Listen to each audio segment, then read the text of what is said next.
Tom, these are yours? Yeah, they're mine. Oh, Tom, how could you? Like all too many of his contemporaries, Tom is experimenting with something he knows little about which too little is known by anyone. Marijuana. It's a scene which must have times, in countless ways, all equally heartbreaking. The father-son confrontation. Mom smokes like a chimney. And you have a drink every day and smoke too. It's not the same. Why not? It's easy for you to stand there with a cigarette in one hand and a drink in another and tell us not to blow pot. Have you really considered all the consequences? There's not a shred of evidence that marijuana is any worse than nicotine or alcohol. You can get cancer. Your liver can rot away. Well, you're right. You rather look down on my generation for getting hung up on smoking and drinking, knowing it's bad for us. You think we're stupid. Maybe you're right. But does that make your generation so all-fired smart for getting hung up on grass? You can be harmed by that, too. Or do you have double standards when it comes to our smoking and drinking and you're blowing pot?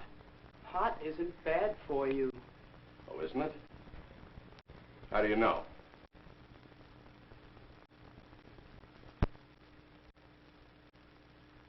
Studies concerning marijuana's possibly harmful effects have been made, although they're not yet conclusive. But some facts are known. Some effects have been established. There are apparently few physical manifestations, a reddening of the eyes, lowered body temperature, and a certain inability to coordinate movement. But there are other effects, psychological effects. The marijuana user generally experiences an uncontrollable feeling of hilarity, quite without reason. He exhibits a marked carelessness. His senses and time perception are distorted. He becomes confused, and he displays irresponsibility and poor judgment. And prolonged use may result in a loss of ambitious respect, the induced couldn't-care-less attitude. But grass is not a dangerous drug like heroin.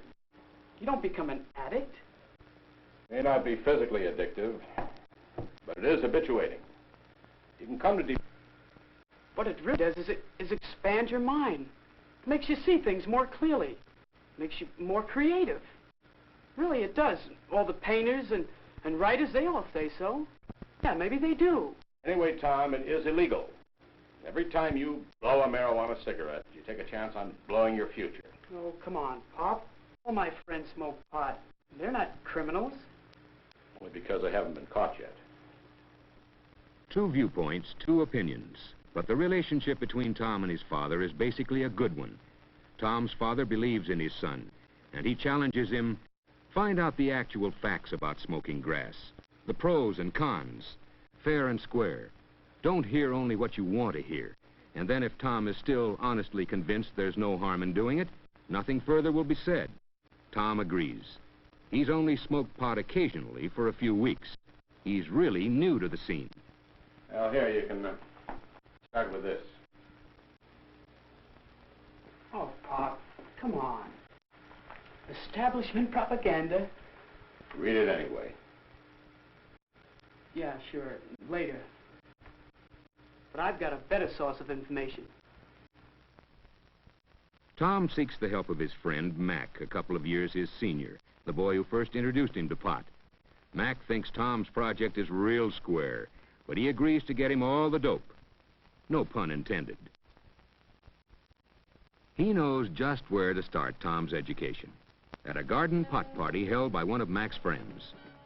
Smoking grass is a private affair and doesn't harm anybody, he's told. It's a groovy way of relaxing, opening your senses. Tom is most interested in what he sees.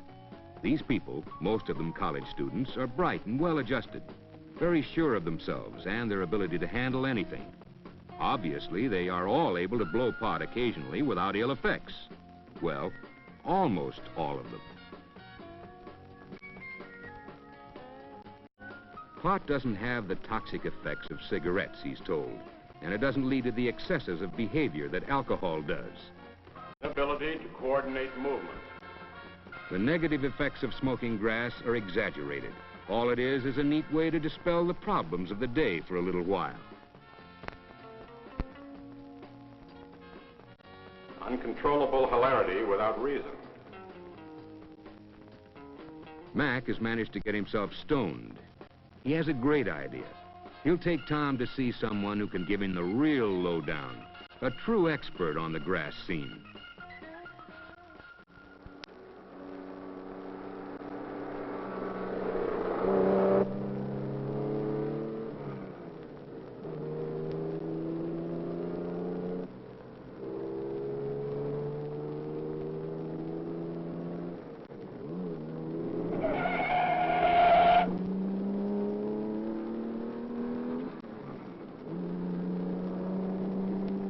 Irresponsibility and poor judgment. Where's your head? Quit bugging. Nothing happened.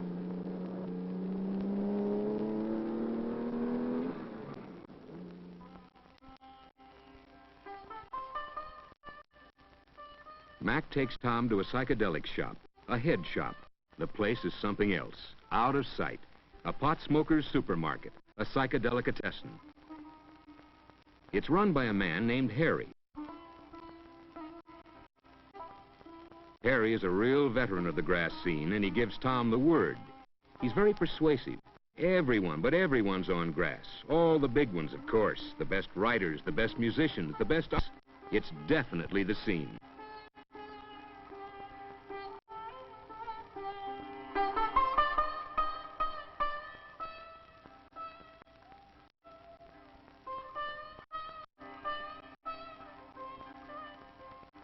Tom is impressed with the imaginative, creative posters displayed on the wall.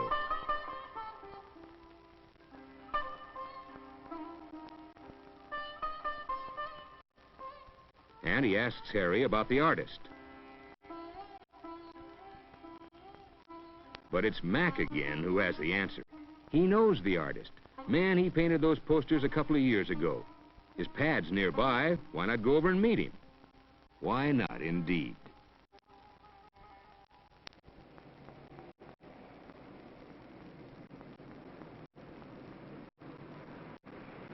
Hey, man, got any spare change? Sure. Here. Loss of self-respect.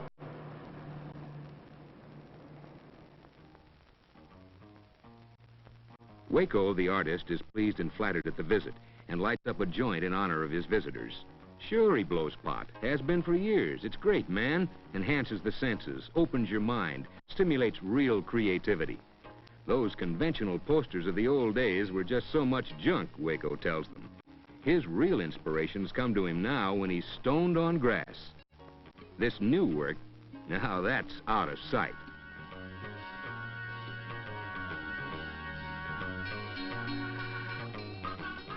They only think they create better things. Waco insists grass is the greatest. That's where real expansion of your mind and talents can be found. Turn on. Tune out of the rat race and its square problems. And tune in on real self-knowledge and creative power.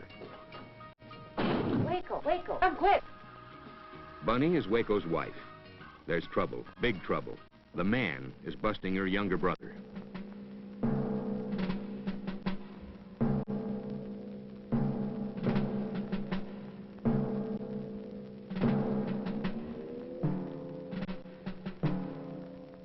It's grass, all right. Bunny's brother, Jim, had been observed getting it from a known dealer. The officers caught up with him and placed him under arrest. It's still illegal. You take a chance of blowing your whole future.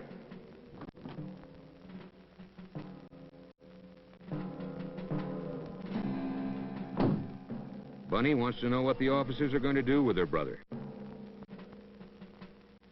The officer explains that Jim and the evidence found will be taken to the police station. She can get all further information there. Tom is impressed with the calm efficiency of the officers and the compassion they show for Bunny. They never lose their cool, even in the face of verbal abuse hurled at them by some of the onlookers.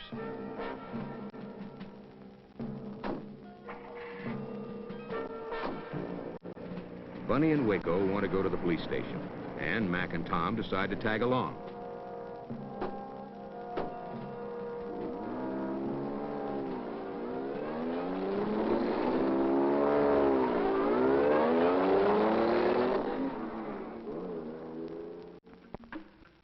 At the police station, while Waco's talking to the desk sergeant, Bunny's worrying about her brother. He knew he was taking a chance on that pickup, she says, but he just had to have his grass. Not physically addictive, but habituating. You get to depend on it psychologically. Tom wants to think, so many thoughts are crowding his mind.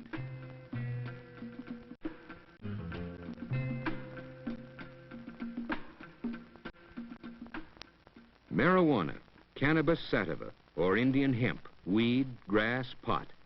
It can become a stimulant or a depressive or an hallucinatory agent, which affects the central nervous system and reacts differently and unpredictably on each individual user, occasionally with disastrous results. Tom has company. A police officer has noticed his interest in the display. Does he have any questions? Well, Tom is out after information, pro and con. What are the facts, he asks. Easily, with friendly informality, the officer speaks to Tom. No lecturing, no sermonizing. Pot smoking, quite apart from being illegal, is a problem. The psychological dependency generated by pot is probably its greatest danger. Plus the fact that so many young smokers who can't cope with the everyday problems of growing up seek an ersatz maturity through it. Kids who get high repeatedly don't want to come down. There's a wholesome abandonment of goals and ambitions. They've found a world where they seemingly have no problems. That's the cruelest hoax of all. Smoking marijuana all too often leads to the use of more dangerous stuff. Take it from one who runs into the young victims of just that every day. Users tend to stick with other users and addicts who can easily get them on harder stuff. Every user is a potential dealer. Some 95% of all heroin addicts started with pot. Not every pot smoker goes on to heroin, of course. A personality factor is undoubtedly largely responsible for that step. Very likely the same personality factor which turned the user on to pot. Yes, organized crime is involved in pushing marijuana. After all, it may well be a first step to real addiction, where the big money is. And every pot smoker indirectly supports big-time narcotics dealers and criminals. These dealers sometimes even get cute. They've been known to mix other drugs in the grass, hoping for a quick and dependable push towards addiction. Not to mention all the other junk and impurities mixed in with the average cut of marijuana. Maybe smoking pot isn't physically harmful to the young occasional user, although this is far from certain. As recently as 1914, heroin was sold over the counter as harmless because its deadly properties were not fully known. But consider this. Both alcohol used in excess and marijuana are equally capable of producing erratic behavior and dependency. Maybe there is a similarity between the social drinker and the pot smoker, yet it's not quite the same. The daily drink may not be the best thing in the world, but a man who takes a drink after his day is done has worked. He has achieved, he has coped, and he wants to relax. Not so the teenage user. He deliberately seeks to tune out, cop out. He uses his grass as a mental crutch because he fears to stand on his own. He may never learn to cope with the inevitable everyday problems of living. He may well become one of the left-behind generation. Does smoking grass lead to crime? It can, quite easily, as can any driving need when the one possessed by it is without the means to satisfy it. And legalizing the use of marijuana is not the answer. Of the over 130 member nations of the World Health Organization, not one is for such a step. One nation did try it, with such dire results to its societal welfare within a few years, that the permissive stand was diametrically reversed, and today the death penalty is imposed for mere possession. In the United States, a less harsh, more realistic legal attitude than exists might be the answer. But in the end, smoking marijuana to blow your mind is like throwing sand in a delicate machine and hoping nothing goes wrong. Mac has had enough of the gloomy scene. He's itching to split. It's getting late. Tom still got to see where it's at.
It may be a first step.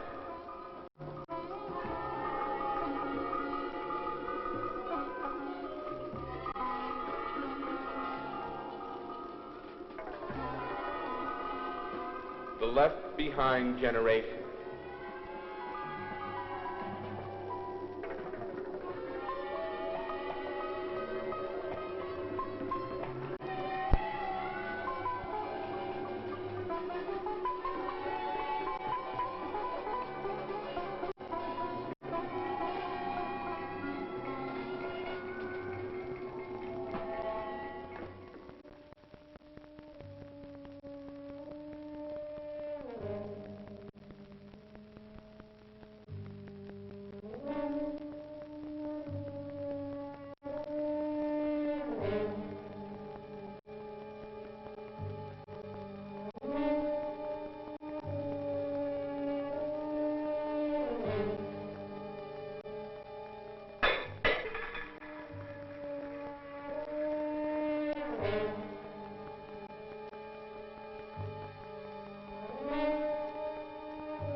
It can lead to crime. You look like you've got bread, man. Give.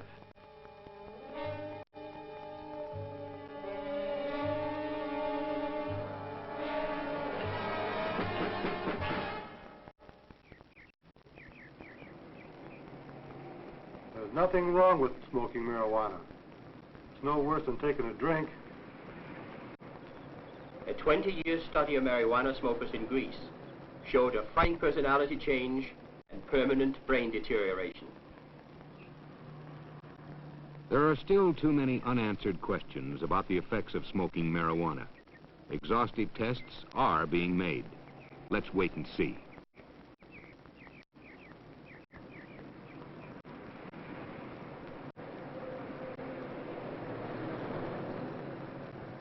Man, you look uptight. You need a little grass. No. On the house. No thanks.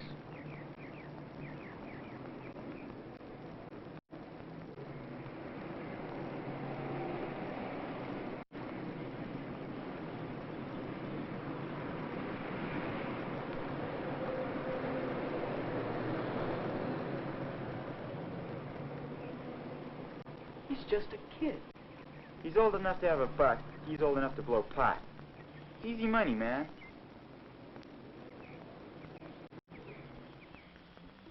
Tom's impressed with what he has experienced. Nobody of the establishment lectured him, just gave him straight facts. Only the pot smokers seemed obsessed with the idea of turning others on. One afternoon, Tom again has a talk with his father. He's looked at both the pros and cons of blowing pot. He's not convinced that grass is all that harmful, but there is room for a lot of doubt. Why don't we wait and see? There's a lot of testing to be done before we'll know all the facts. We've already got our hang-ups with smoking and drinking. We know the consequences we face doing it. Why add another hang-up by blowing pot? Especially since the full consequences of that are not known. Tom has decided what he'll do. It would be stupid to take a chance. After all, he's no psychological cripple, unable to cope. Who needs a grass crutch? Much better to keep off the grass.